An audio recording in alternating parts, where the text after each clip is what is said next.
უმცირესობის შემდეგ ბიძინა ივანიშვილმა დღეს უმრავლესობის კითხვებსაც უპასუხა. ნდობის გამოცხადებამდე ერთი დღეა დარჩენილი. ქართული ოცნების სიით გასული დეპუტატები გაფიცული საწარმოების თანამშრომლობის ბედით და იმ სტრატეგიით დაინტერესდნენ, რომელიც ახალ ხელისუფლებას ამ საწარმოების მიმართ ექნება.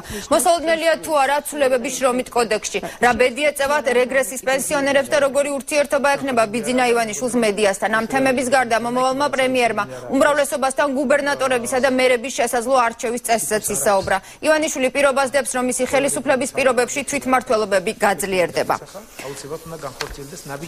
და კიდევ ერთი პირდაპირი ჩართვა ქუთაისიდან, ამჯერად ნოდარ ჩაჩუა უმრავლესობასთან შეხვედრის დეტალებზე ისაუბრებს. ნოდარ, იყო თუ არა დღეს საპარლამენტო უმრავლესობა კრიტიკული საკუთარი პრემიერობის კანდიდატის მიმართ? დიახნათია, დღეს უმცირესობისგან განსხვავებით ნაკლებად კრიტიკული იყო უმრავლესობის წარმომადგენლები, თუმცა ამის მიზეზად უზენავე კოალიცია ქართული ოცნების ლიდერმა ის ახსნა და ის დაასახელა, რომ თავად უმრავლესობის წარმომადგენლები აქტიურად იღებდნენ მონაწილეობას სამთავრობო პროგრამის შექმნაში, შესაბამისად მათ ნაკლები შეკითხვა ჰქონდათ და შეხვედრაც ნაკლებ დროს საათზე ნაკლებ ხანს გაგრძელდა, თუმცა უმრავლესობის წევრებს ბიძინა ივანიშვილთან რამდენიმე შეკითხვა მაინც ჰქონდათ, მაგალითად ახალი რეალობიდან გამომდინარე კითხვა დაუსვეს კოალიციის ლიდერს უმრავლესობის წევრებმა იმასთან დაკავშირებით, რომ იმ ახალ რეალობასთან დაკავშირებით, რომელიც ბოლო დროს არის შექმნილი, მემხედველობაში მაქვს გაფიცვები კინიგზასა და ასევე მაღაროში, როგორც ბიძინა ივანიშვილმა აღნიშნა, ამის ერთ-ერთი გამოსავალი არის ის, რომ გადაიხედოს თავად შრომის კოდექსი და შრომის კოდექსი უნდა იყოს მორგებული თავად დასაქმებულზე და არა დამსაქმებელზე. დღეს ბიძინა ივანიშვილმა ასევე მედიასთან დაკავშირებითაც ისაუბრა და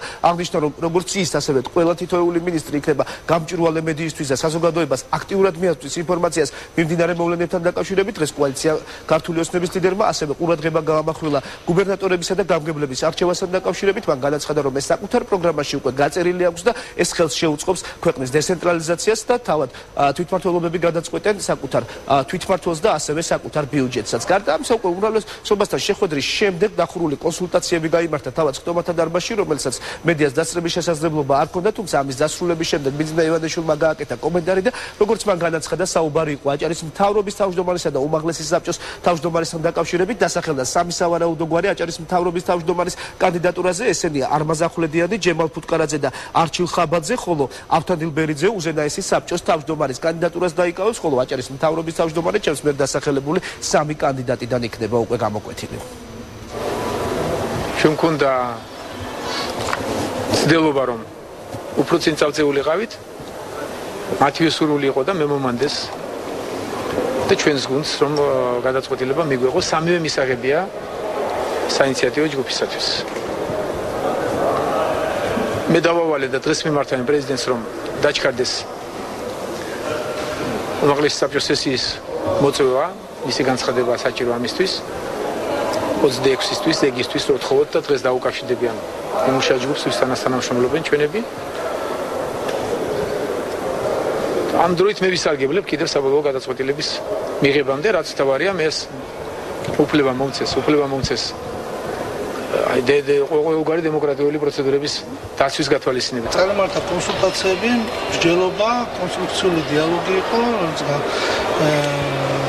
ამ ეტაპზე გადაწყდა, რომ ბატონი არმაზ ახვლედიანის, ჩემი და ბატონ ჯემალ ფუტკარის კანდიდატურა დღის წესრიგიდან არ მოხსნა, ყველა განიხილება რამდენიმე დღეში სავარაუდოდ კიდევ იქნება კონსულტაციები და ამის შემდეგ გადაწყვეტილებას მიიღებს ბატონი ბიძინა.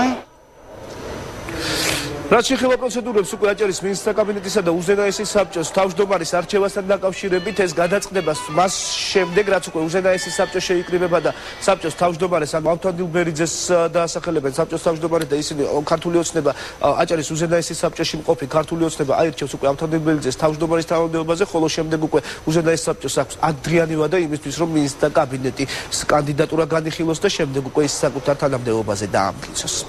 მადლობა, ეს იყო პირდაპირი ჩართვა ქუთაისიდან, სადაც მინისტრთა კაბინეტის დამტკიცებასთან დაკავშირებით ჩვენი რამდენიმე ჯგუფი მუშაობს.